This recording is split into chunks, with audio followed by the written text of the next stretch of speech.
إن الحمد لله نحمده ونستعينه ونستغفره ونؤمن به ونتوكل عليه ونعوذ بالله من شرور أنفسنا ومن سيئات أعمالنا ومن يهده الله فلا مضل له ومن يضلل فلا هادي له وأشهد أن لا إله إلا الله وأشهد أن محمدا عبده ورسوله يا أيها الذين آمنوا اتقوا الله حق تقاته ولا تموتن إلا وأنتم مسلمون يا أيها الناس اتقوا ربكم الذي خلقكم من نفس واحدة وخلق منها زوجها وبث منهما رجالا كثيرا ونساء واتقوا الله الذي تساءلون به والأرحام إن الله كان عليكم رقيبا يا أيها الذين آمنوا اتقوا الله وقولوا قولا سديدا يصلح لكم أعمالكم ويغفر لكم ذنوبكم ومن يطع الله ورسوله فقد فاز فوزا عظيما أما بعد فإن خير الحديث كتاب الله وخير الهدي هدي محمد صلى الله عليه وسلم وشر الأمور محدثاتها وكل محدثة بدعة وكل بدعة ضلالة وكل ضلالة في النار. أعوذ بالله من الشيطان الرجيم.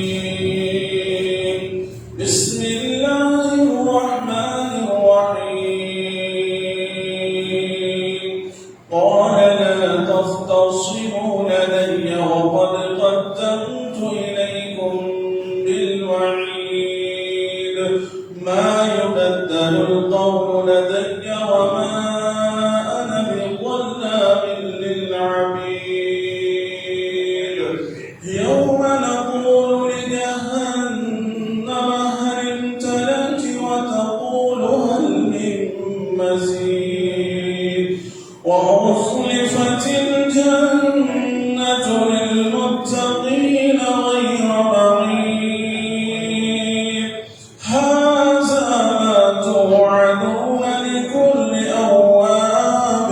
حفيظ